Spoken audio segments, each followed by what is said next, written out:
പബ്ജിയിൽ ചിലപ്പോൾ ടീമേറ്റ്സ് നോക്കാകുമ്പോൾ ഒരുപാട് ഡയലോഗുകൾ ചില ആൾക്കാർ പറയും. അതായത് ഇവനൊരു നൂബാണ്, ബോട്ട് ഇവനെക്കാളും നന്നായിട്ട് കളിക്കും, ഇവൻ യാതൊരു സ്കില്ലും ഇല്ലല്ലോ, ഇവനെയൊക്കെ എന്തിനാണ് നമ്മൾ സ്ക്വാഡിലെടുക്കുന്നത്, ഇവൻ കാരണമാണ് കളി തോറ്റത് എന്നൊക്കെ പറയും. ചില ആൾക്കാർ ആദ്യമേ തന്നെ ചത്ത് പെട്ടിയായിട്ട് സ്പെക്ക് ചെയ്തിട്ടായിരിക്കും ഈ ഡയലോഗൊക്കെ അടിക്കുന്നത്. അപ്പോൾ ഈ പറയുന്ന പ്രോ പ്ലെയേഴ്സ് മനസ്സിലാക്കേണ്ട ഒരു കാര്യം എന്ന് വെച്ചാൽ, നിങ്ങളാരും വന്ന വഴി മറക്കരുത്. കാര്യം നിങ്ങളാരും ഫസ്റ്റ് കളി തുടങ്ങിയ സമയത്ത് പ്രോ പ്ലെയർ ആയ ആൾക്കാരല്ല. ഇതൊക്കെ എക്സ്പീരിയൻസും നല്ല ഡിവൈസും നല്ല ഇൻ്റർനെറ്റും ഒക്കെ കൊണ്ട് നിങ്ങൾക്ക് കിട്ടുന്നൊരു സംഭവമാണ്. പിന്നെ പല ആൾക്കാരുടെയും സപ്പോർട്ടും കാണും.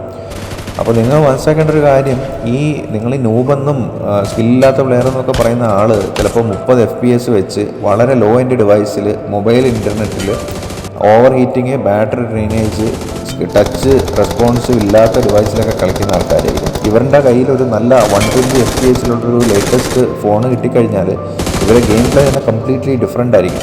പിന്നെ കളിക്കുന്ന ആൾക്കാർ, എല്ലാ ആൾക്കാരും ഈ ഗെയിം എന്ന് പറയുന്നത് ഒരു പ്രൊഫഷണൽ രീതിയിൽ എടുക്കുന്ന ആൾക്കാരില്ല. ഇതൊക്കെ ഒരു എൻജോയ്മെൻറ്റും ഫണ്ണും ഫ്രണ്ട്സുമായിട്ടുള്ളൊരു കമ്പനിക്ക് വേണ്ടിയും ചെയ്യുന്ന ആൾക്കാരും ഉണ്ട്. അപ്പോൾ നമ്മൾ പരമാവധി ഈ കളിച്ചുകൊണ്ടിരിക്കുന്ന ആളുടെ കോൺഫിഡൻസ് കളയുന്ന രീതിയിൽ അവർ നൂബാണെന്നും ബോട്ടാണെന്നും നമ്മൾ ഹേർട്ട് ചെയ്യുന്ന രീതിയിൽ സംസാരിക്കാതിരിക്കുക. അങ്ങനെ പറയുമ്പോൾ നിങ്ങളുടെ ഫ്രണ്ട്ഷിപ്പും നശിപ്പിക്കും. ഈ പറയുന്ന ആൾ പിന്നെ നിങ്ങളുടെ അടുത്ത് കളിക്കാൻ വരും.